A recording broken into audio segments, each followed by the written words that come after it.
Senhor presidente, senhora senadora, senhor senador, amigos que nos acompanham pela Rádio Senado, TV Senado, os órgãos de comunicação do Senado da República, amigos das mídias sociais. Senador Pedro Simon, o Brasil vive, parece um final de Copa do Mundo. Argentina e Brasil, Maracanã lotado, 90 minutos de jogo e o jogo está empate. O jogo vai ao pênalti. Sim, a Argentina com o papo atrás, mas sorte nossa que Deus é brasileiro. A Argentina com o papo atrás e o Deus é brasileiro. Aí o juiz apita e começam os pênaltis. 5-5. E na quarta-feira que vem, um ministro sozinho, um ministro escoteiro, isolado, vai decidir os destinos, não só daqueles condenados, mas ele vai discutir e vai decidir os destinos do próprio Supremo Tribunal Federal. Qual Supremo Tribunal Federal nós teremos na República Federativa do Brasil a partir deste julgamento? Senhor presidente, quando você inicia sua vida como operador do direito, e ontem o ministro Marco Aurélio disse, não como operador, mas como estivador do direito, você aprende que processo não tem capa, Você não julga pessoas, mas fatos. No momento da dosimetria da pena, aí você leva em conta o histórico dessas pessoas, você leva em conta a vida pretérita destas pessoas. Muito bem, você julga fatos. Muitos têm dificuldade de entender que um membro do Ministério Público, que um delegado de polícia, que um magistrado, e Vossa Excelência, presidente, tem filhos magistrados, são profissionais, e esses profissionais, eles estão ali exercendo uma função constitucional. Não pessoalizam, não podem prejudicar os inimigos, nem beneficiar os amigos. Aliás, esta é uma expressão bem forte que, infelizmente, em determinados casos, o Supremo Tribunal Federal não tem atendido. Vejamos o caso do ministro Dias Toffoli. Um grande ministro, Dias Toffoli, no Supremo Tribunal Federal. Respeitável ministro, mas ele participou como advogado de um dos acusados e ele deveria se dar por impedido, conforme diz o Código de Processo Civil e o Código de Processo Penal. Aliás, eu já tive a oportunidade de fazer um discurso aqui nesse sentido, expressando a ele meu respeito, mas obedecendo à minha consciência e o que diz o artigo 53, caput da Constituição, que eu tenho liberdade de opinião e liberdade de fala aqui nesta tribuna. Muito bem, daí a importância da chamada imparcialidade. A pergunta que se faz é, o juiz é imparcial? O juiz é neutro? A neutralidade dos magistrados surge, segundo alguns, este dogma da neutralidade dos magistrados, surge com a Revolução Francesa. Porque lá na França, senador Pedro Simon, ou em França, os juízes faziam parte de um dos estados privilegiados. Porque a França, naquele momento histórico, era dividida em 3 estados. O primeiro estado, a nobreza, o segundo estado, o clero, e o terceiro estado, a chamada burguesia, que eram todos os outros, a choudra, a ratatuia, a patuleia, a chinela, segundo alguns. E os juízes faziam parte do primeiro estado. Daí o dogma de que o juiz deveria ser neutro. Existe neutralidade no magistrado? Será que o magistrado ele pode ser só magistrado? É lógico que não. Ele é magistrado, ele é pai, ele é filho, ele é marido, ele é amante, ele é namorado. Ele traz dentro de si vários eus. Eu sou eu e as minhas circunstâncias. Esta neutralidade é um dogma que nós temos que discutir. O magistrado, ninguém é neutro. Ele traz dentro de si a sua história. Isso recebe o nome de determinismo histórico ou ideologia no sentido bem revelado por Marx em 1848. Ele tem que ser impessoal, mas a neutralidade, ela é difícil existir. Muito bem. O Supremo Tribunal Federal está julgando neste final de Copa do Mundo. Quarta-feira teremos, quem sabe, o gol de ouro. A bala de prata, senador Pedro Simão. Teremos um momento importante.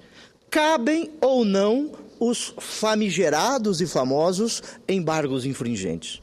Para que a dona de casa possa saber, é da natureza humana. É da natureza humana. Como diria Aristóteles, é da natureza das coisas. É da natureza das coisas que o cidadão, que a pessoa humana, não concorde com a primeira decisão.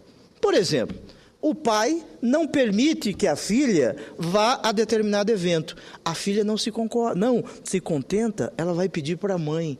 Ela recorre à mãe. É da natureza das coisas nós não contentarmos com uma só decisão. Em razão disso, o sistema estabelece o famoso duplo grau de jurisdição.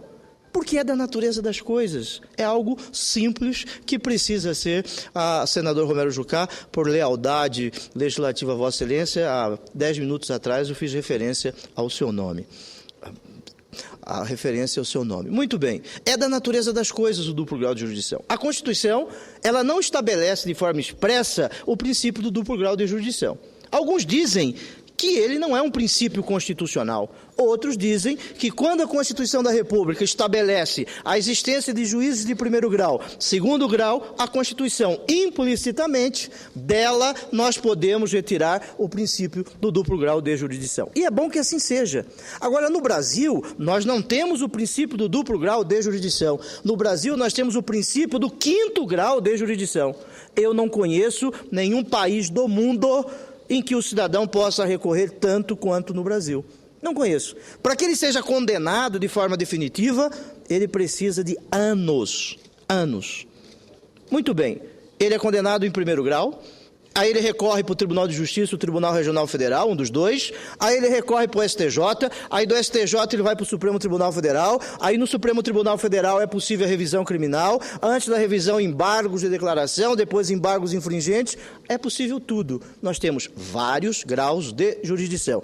Difícil, eu não conheço nenhum país do mundo que tenha esta moleza, permita-me um termo mais popular, permita essa moleza. Muito bem. Aquele que é dotado de foro por prerrogativa de função, como nós, aqueles que têm o direito constitucional ao foro privilegiado, como nós, estes são ou não, a estes é ou não permitido o duplo grau de jurisdição.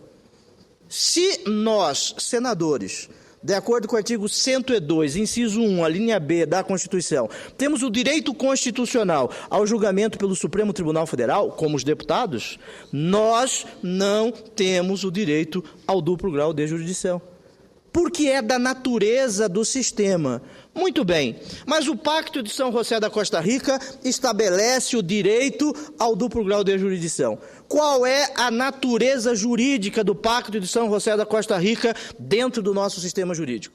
Para que um tratado internacional ele seja internalizado, necessário se faz 3 momentos bem distintos de acordo com a Constituição. Primeiro momento, o presidente da República assina o Tratado Internacional como chefe de Estado, artigo 84, inciso 7 da Constituição, exercendo a soberania no aspecto internacional. Ele assina o tratado. O tratado não tem força até que o Congresso Nacional, através de um decreto legislativo, de acordo com o artigo 49, inciso 1, possa referendar este tratado internacional.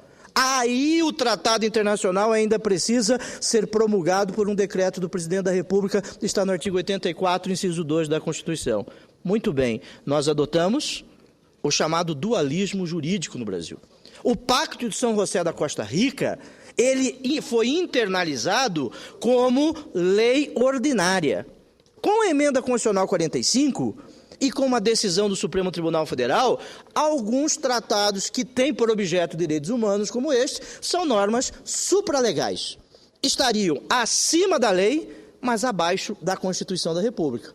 Existe quem defenda que os tratados sobre direitos humanos seriam supraconstitucionais, estariam acima da Constituição da República. É o caso de um constitucionalista argentino chamado Bidart Campos, Ele diz isso.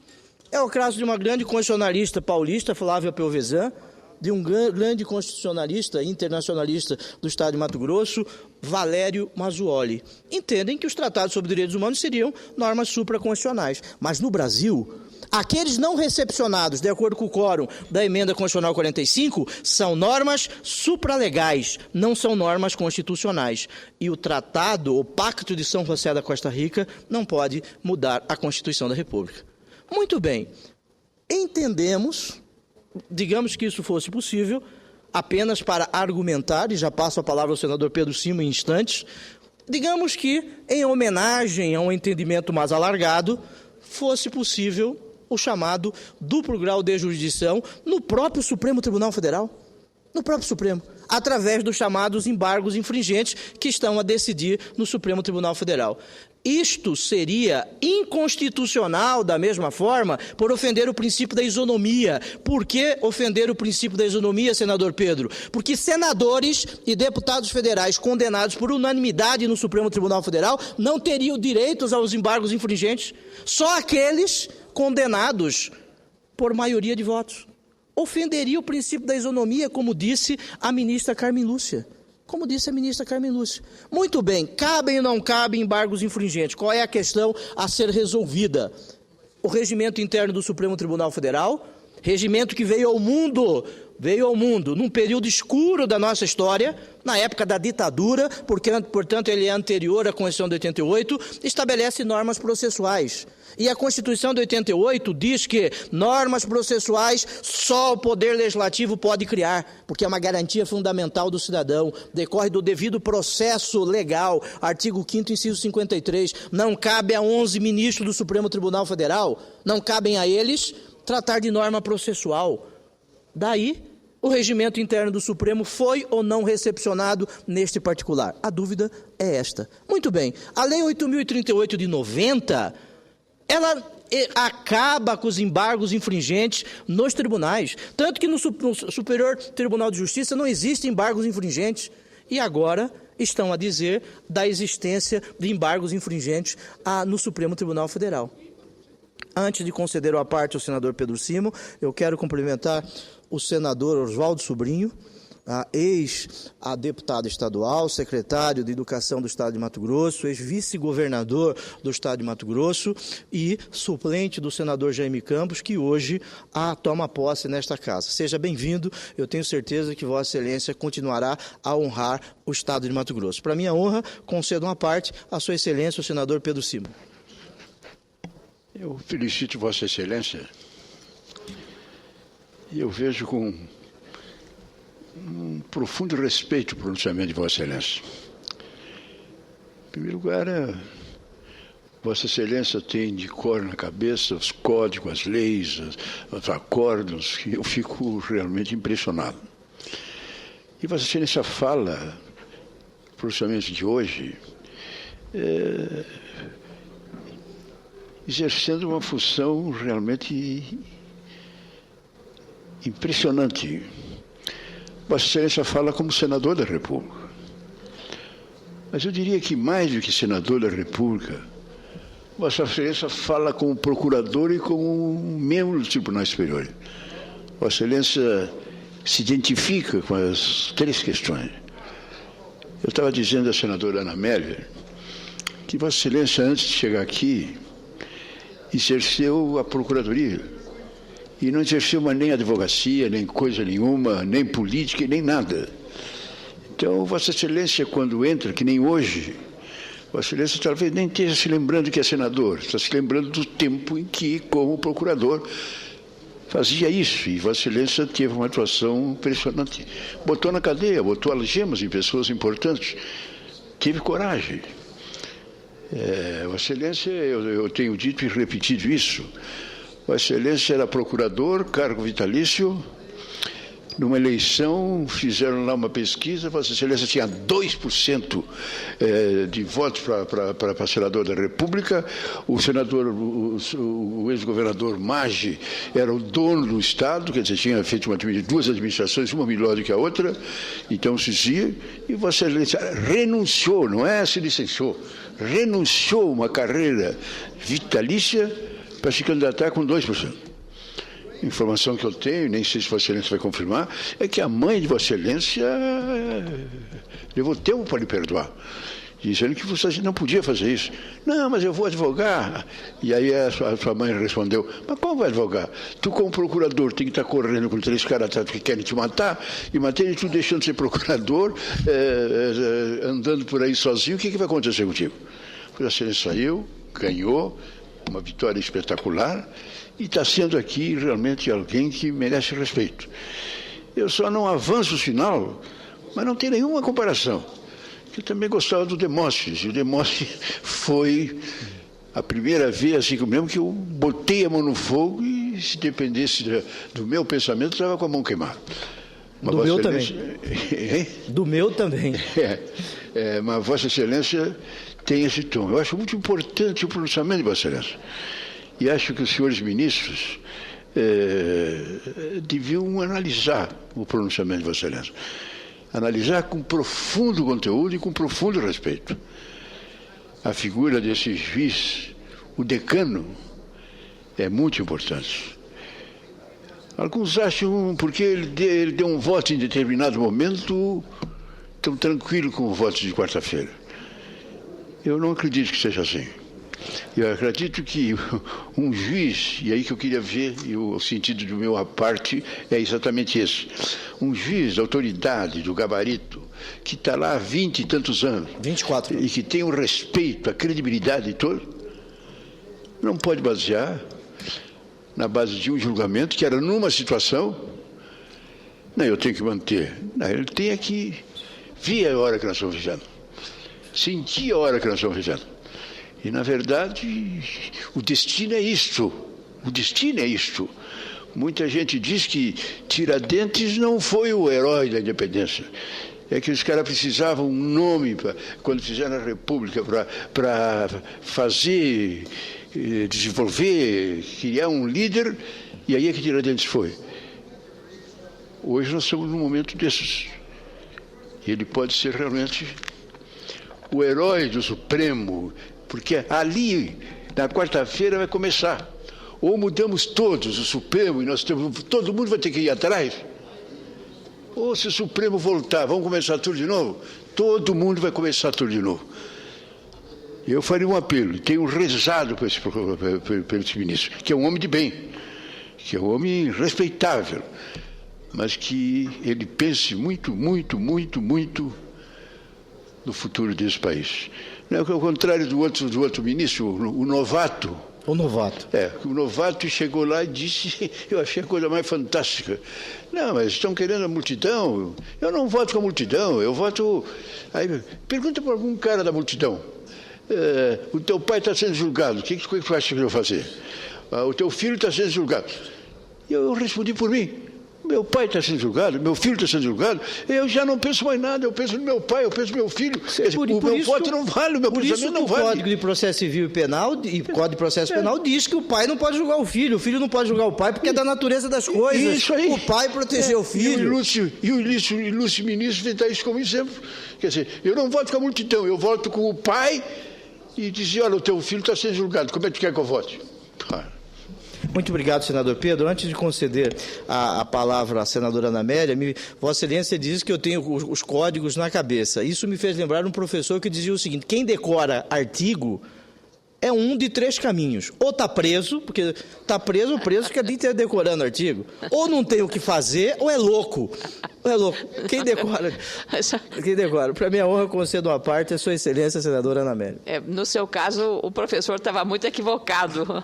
O código na sua cabeça é um argumento infalível para fazer uma boa sustentação, uma boa argumentação das suas teses, especialmente do dever que temos aqui de melhorar o Código de Processo, porque parece que é nosso dever de casa também, porque embargo infringente é um palavrão que o povo vai entender agora melhor com a publicização, com a divulgação do que significa realmente embargo infringente. É empurrar com a barriga um pouco mais no entendimento do povão brasileiro. Eu queria dizer que a sua mãe com quem eu tive o prazer de falar com ela ontem, ela deve, depois dessa revelação do senador Pedro Simão, de que ela achou um risco muito grande, Vossa Excelência, com 2%, largar o Ministério Público Federal, a Procuradoria-Geral da República, como um brilhante procurador, e disputar uma eleição para uma vaga para o Senado. E ontem, quando falei com ela, disse a ela, e vou repetir aqui publicamente, ela deve estar muito orgulhosa. Mas o mais importante é que ela está lhe acompanhando, e se o senhor não aparece na TV Senado, ela cobra e liga para o seu gabinete como é que o senhor não está aqui no trabalho. Ou seja, é uma mãe com espírito de cidadania e de fiscalização amorosa. Não é a cobrança pela cobrança, é uma cobrança amorosa. Então, aí se sabe que, na genética, a fruta não cai longe do pé, senador Pedro Taques, o senhor que gosta tanto dessas figuras de linguagem, e no meu estado se fala isso, a fruta não cai longe do pé. E a sua família mostra exatamente esse zelo pelo exercício do seu mandato, com o rigor da interpretação da lei e com a sua qualidade no campo jurídico. Portanto, o que o senhor está dizendo aqui para nós, e para mim, pelo menos, que não sou advogada, é uma grande aula de direito do que deve e que não se deve fazer num julgamento dessa natureza. Cumprimento, senador Pedro Taques. Muito obrigado, senadora Ana Amélia, né? E eu agradeço a parte de Vossa Excelência. Penso que na quarta-feira o Supremo Tribunal Federal, através do ministro Celso de Mello, um excelente ministro, um respeitável ministro, um ministro que não é vaidoso, porque a vaidade é um mal que pode nos atormentar a todos. O ministro Celso de Mello, um grande ministro, ele decidirá ali não apenas este caso. Eu vejo que o Brasil, senador Agripino, passa por momentos históricos significativos. Lembremos da chamada Constituição da Mandioca, em 1823, de onde surge a noite das garrafadas, a noite dos cristais. Lembremos da redução ou antecipação da maioridade de Dom Pedro II. Lembremos da quartelada que resultou a República. Lembremos de 1930, com a chegada de Getúlio Vargas ao poder, com a morte de João Pessoa.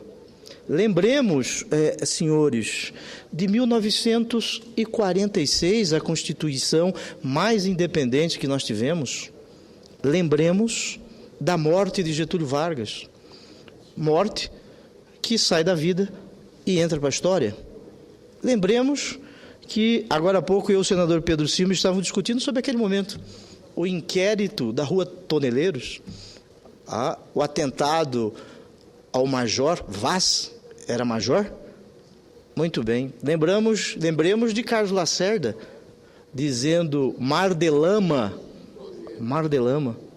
Lembremos, senhores, do golpe de 31 de março de 64. Lembremos do AI-5, momento histórico, momento do atraso, 13 de dezembro. Lembremos a senador Pedro Simão, do pacote de abril de 77. E Vossa Excelência viveu estes momentos históricos. Não a proclamação da República, mas mais ou menos a partir ali de Getúlio Vargas. Lembremos da emenda Dante, rejeitada pelo Congresso Nacional, o choro do mato-grossense Dante de Oliveira. Lembremos da vitória de Tancredo com o presidente Sarney na aliança. E, segundo alguns, o senador Pedro Simão, naquele momento histórico, era Ulisses ou Tancredo. Lembremos da Constituição, da proclamação, da promulgação da Constituição, em que Ulisses Guimarães disse, né, sobre o momento histórico que nós estávamos vivendo. Lembremos destes momentos. O impeachment do ex-presidente Collor e o senador Renan, o senador Romero, não sei se ele já era o líder do governo naquele momento. Lembremos destes momentos históricos. Penso que o Brasil, na quarta-feira, viverá este momento histórico. Um outro momento histórico. Para minha honra, concedo uma parte à Sua Excelência, o senador Cristóvão Buarque, e depois ao senador Agripino Maia, e já parto para o encerramento. Senador Pedro Taques, é um privilégio assistir uma fala como a sua, não só pela firmeza, como pela clareza. Firmeza de posições e clareza dos argumentos. Mas, sobretudo, pelo alerta que o senhor está nos fazendo. Eu temo que nós tenhamos, senador Mozarildo, corrompido a corrupção, transformando-a em um espetáculo. Transformamos a violência em um espetáculo também, em que a violência e a corrupção, de repente, parecem como fatos da televisão, da mídia em geral, e não da justiça, no sentido da punição dos responsáveis. E essa é uma das causas da indignação do povo lá fora. A verdadeira culpa da indignação é aqui dentro. Nós somos os culpados. Nós viramos as costas ao que o povo queria de vez em quando, e agora nós fechamos os olhos à indignação que o povo manifesta na rua. Nós. O governo também. O governo é um grande responsável. O menor responsável, culpado disso, é a justiça. A justiça está aí para exercer aquilo que nós fazemos aqui como leis, o que o governo executa como proposta. Eu temo que agora a coisa pode chegar a todos os níveis. Não vou discutir aqui qual é o correto diante do que decide um juiz. Isso é ele que sabe. Eu jamais comento decisão de juiz se é certo ou errada. Se ele deu, ele deu. Eu acho que ninguém pode julgar juiz. Mas nós temos a obrigação de nos preocuparmos como será o dia seguinte da decisão que o juiz der corretamente, como eu suponho que ele vai dar corretamente de acordo com a letra da lei. Mas como vai ser o dia seguinte? E o dia seguinte eu não meço em 24 horas.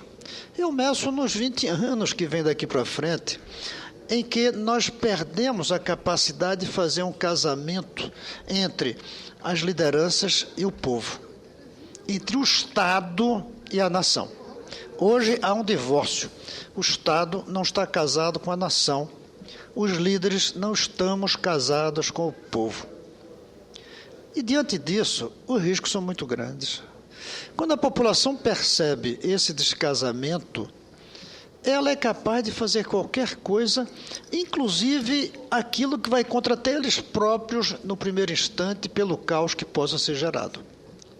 Isso já seria de muita gravidade. Mais grave ainda é o momento específico em que a gente faz isso, onde, sem necessidade de partido, sem necessidade de imprensa, sem necessidade de sindicato, qualquer pessoa se reúne e faz uma manifestação. E para o trânsito, e para o funcionamento dos serviços. E inviabiliza o legislativo de funcionar como está acontecendo em muitas cidades do Brasil hoje. Cada dia uma que está sendo paralisada a Câmara de Vereadores pelo povo indignado. Eu creio que, dependente do resultado que tivermos na quarta-feira, nós temos que nos estar prontos para atender mais ainda agora, olhar mais ainda agora para a indignação do povo, atender mais ainda agora as reivindicações do povo. Porque aí o povo vai sentir, não vou dizer se é ou não é, mas o que o povo sente é o que faz a política. O povo vai sentir como a ruptura final de um casamento entre o Estado e a nação. E aí qualquer coisa pode acontecer.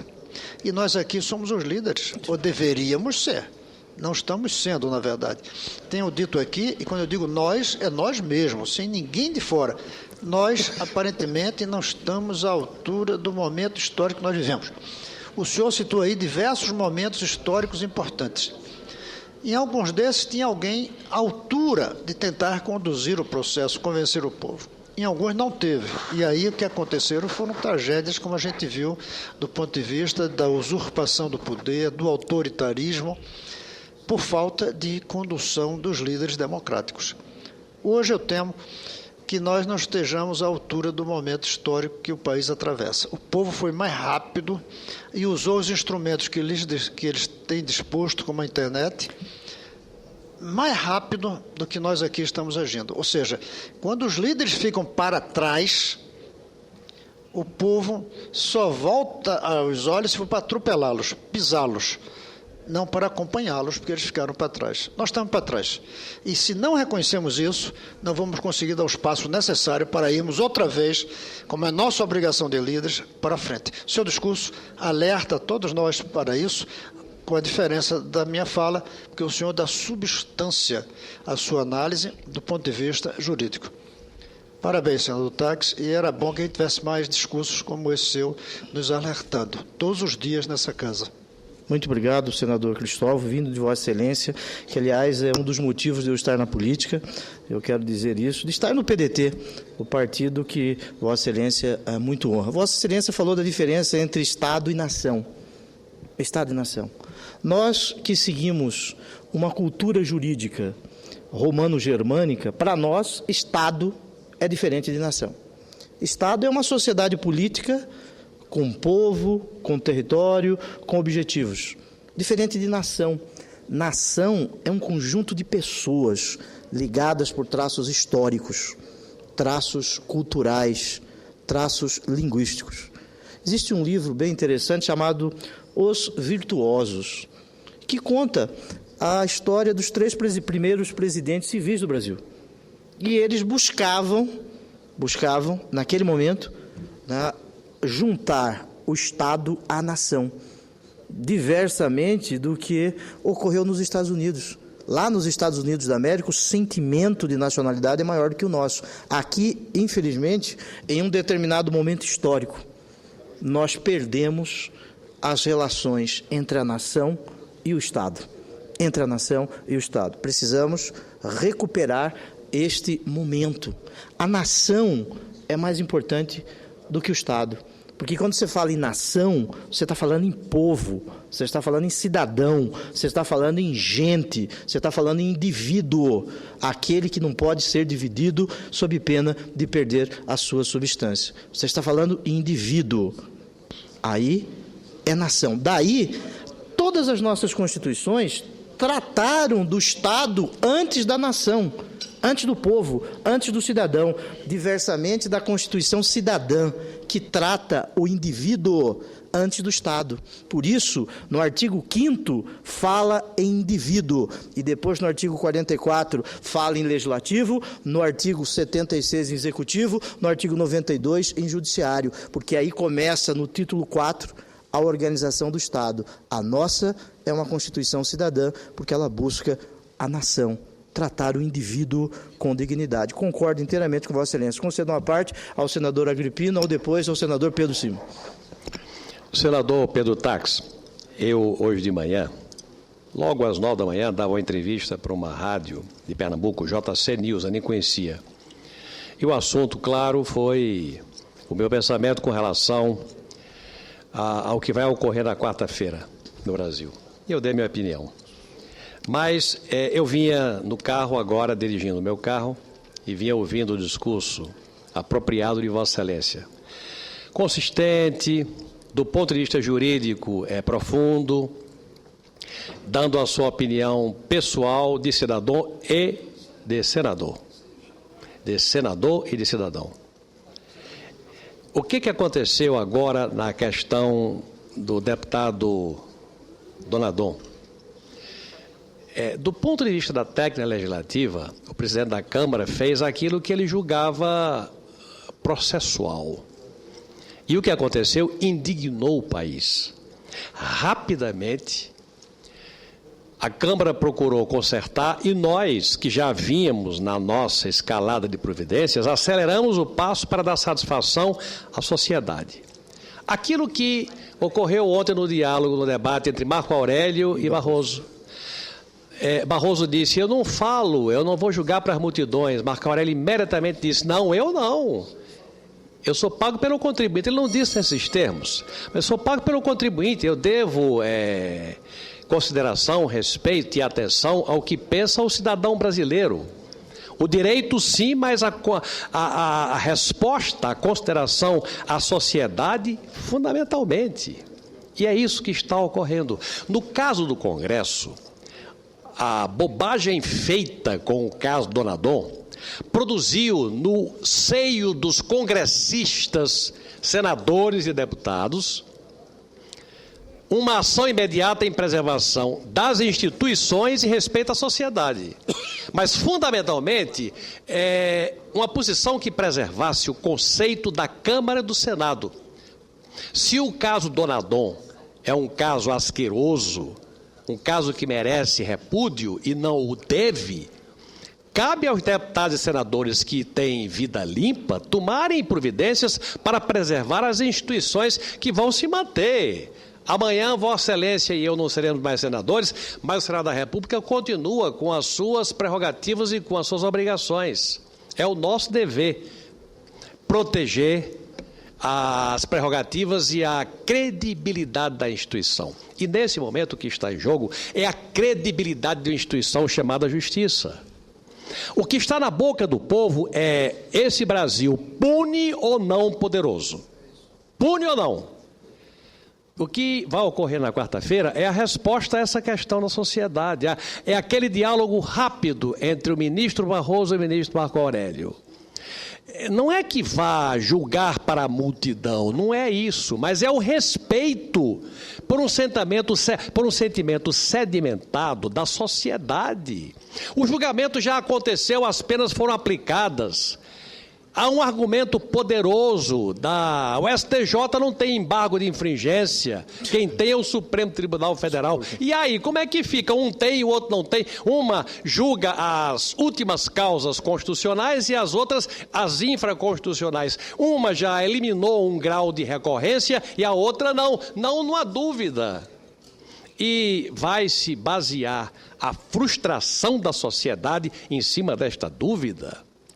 Eu acho que o Congresso, que é tão açoitado, fez, precisa servir de exemplo agora a esse sexto voto do Supremo Tribunal Federal. Se equívocos existem, que não seja o prevalente da instituição. Se os novatos votaram como votaram e os veteranos votaram como votaram, a sociedade espera que poderoso vá para a cadeia. Então não se trata de confronto entre novato e veterano, trata-se de uma resposta que todos nós, servidores públicos, temos que dar à sociedade brasileira, que é quem está acima de todos nós.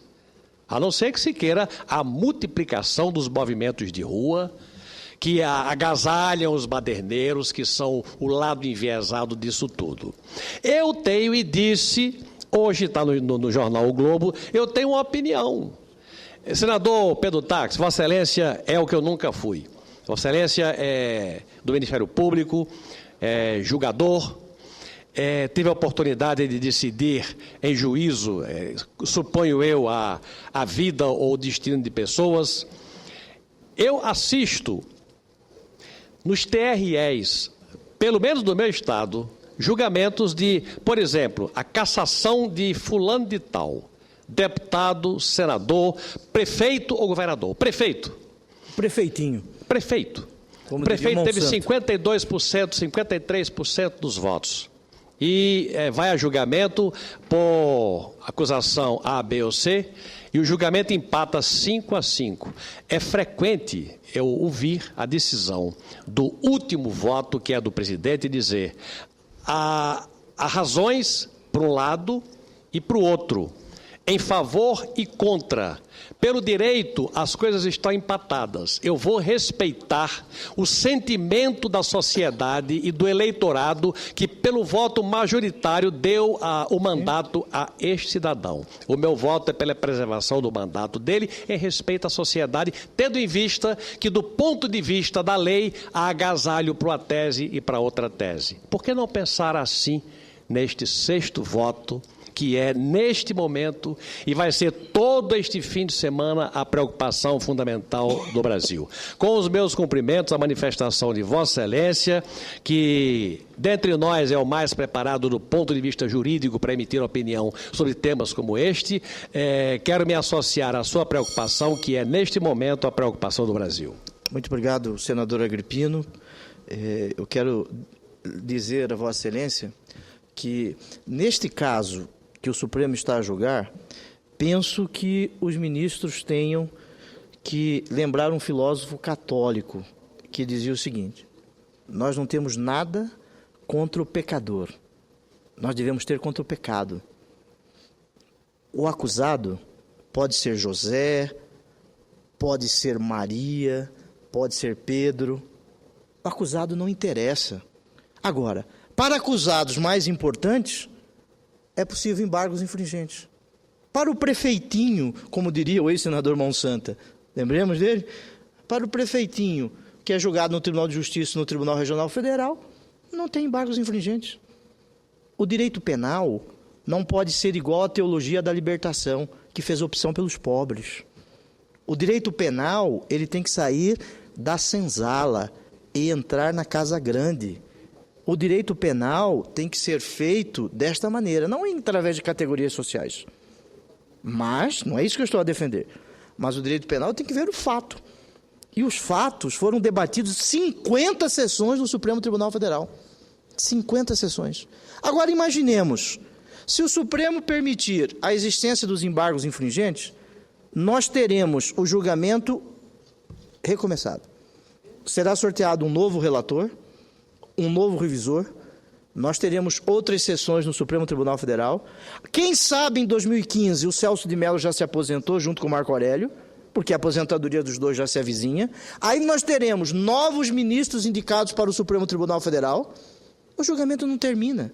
Parece aquela imagem de uma televisão dentro de outra televisão e todas elas ligadas. A imagem tende ao infinito. E o direito, ele precisa ser encerrado.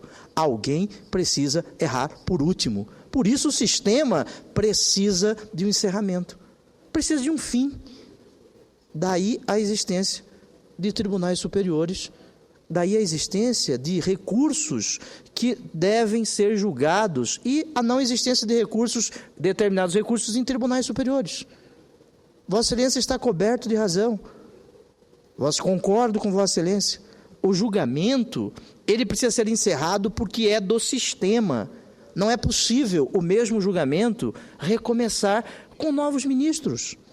Sim, mas e o ministro Peluso que já julgou? Se aposentou.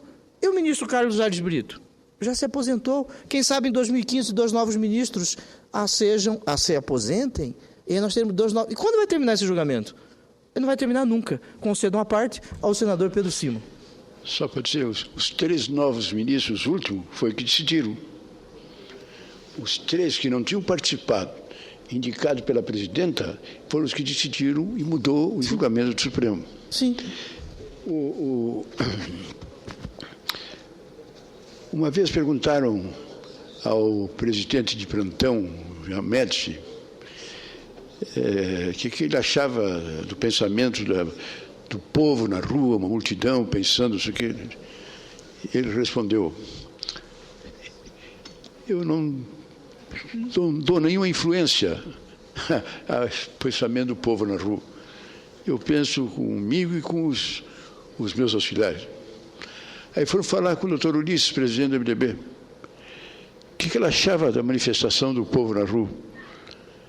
Para mim é o que tem de mais importante. Eu sigo, ouço e me oriento e me determino pelo povo na rua. Porque o povo se manifesta e diz o que sente. É o que está acontecendo.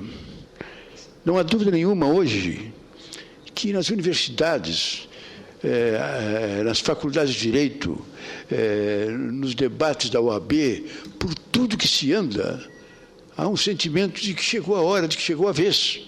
A vez é esta, a vez é agora. Eu acho que a nação inteira está voltada para o ilustre decano.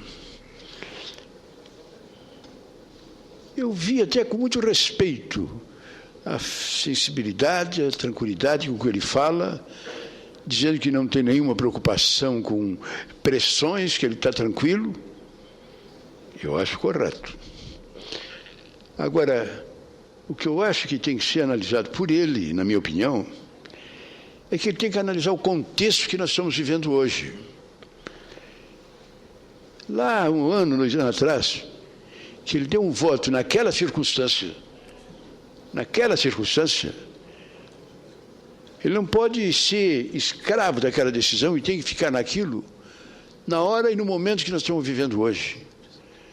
Nós estamos vivendo um momento, na quarta-feira, que nós vamos decidir, talvez, eu não me lembro, nesses últimos tempos passados, afora a publicação da Constituinte e a eleição do Tancredo pelo Colégio Eleitoral, eu não vi nenhum outro momento tão importante no futuro do país do que a quarta-feira que vem.